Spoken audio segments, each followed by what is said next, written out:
Hello there. My cultural project is on Roman catapults. There are a few definitions that are important in understanding Roman catapults.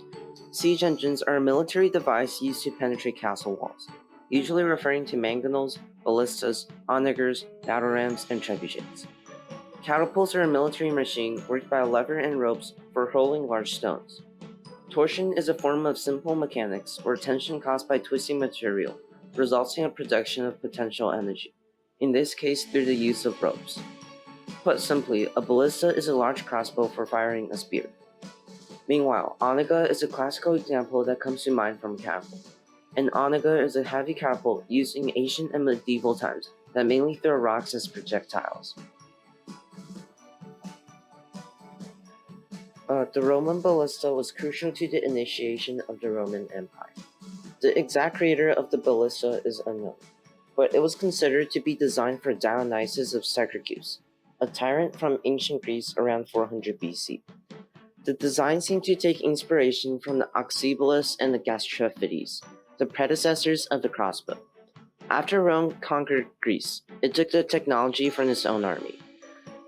Bali means throw in Greek, and the ballista was quickly named from it.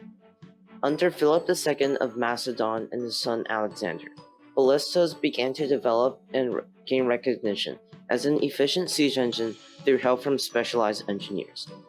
The usage of smaller, more portable ballista, called scorpions, during the Second Punic War was recorded by numerous accounts.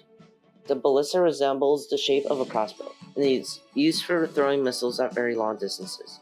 Winded with a special craft, it stored energy through torsion. Sometimes it was used to destroy city gates instead of a battering ram. The ballista quickly became one of the most important components of the Roman arsenal.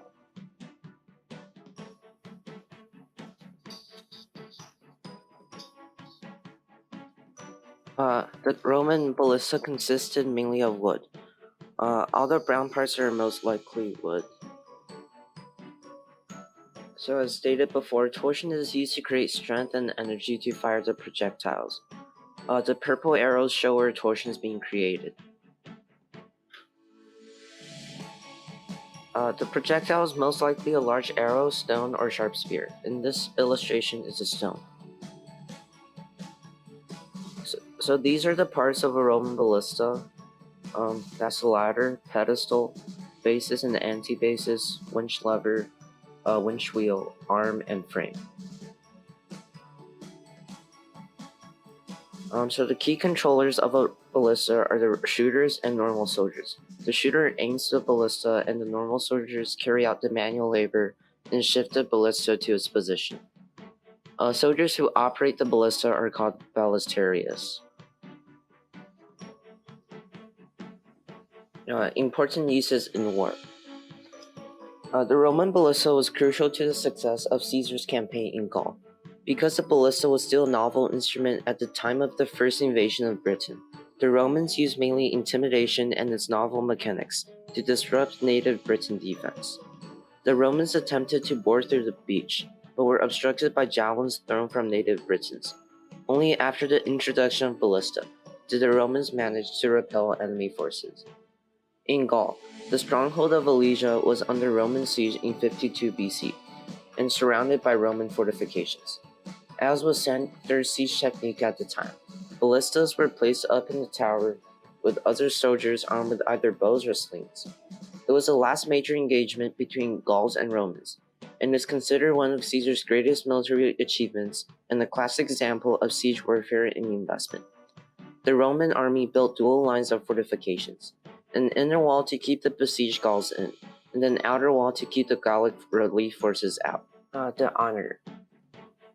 The invention of the onager is attributed to Philo of Byzantium around 210 BCE.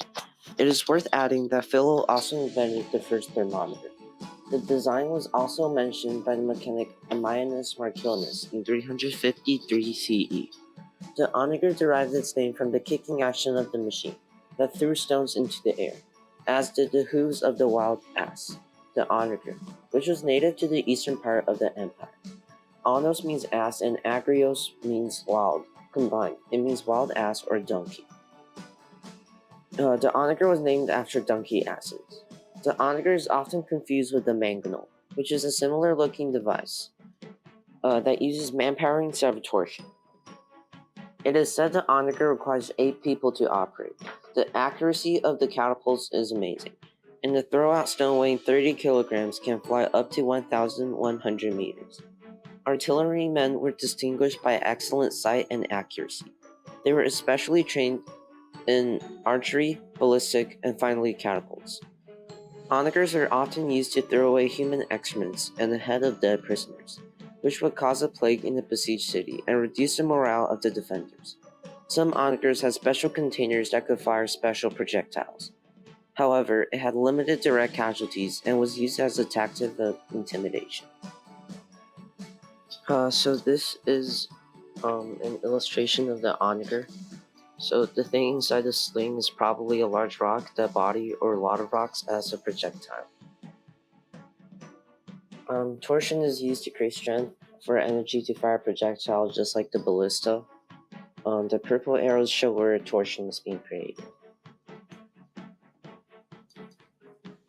The onager is made mainly of wood and is held down by iron clamps and has huge recoil, which made it difficult to mount on castle walls.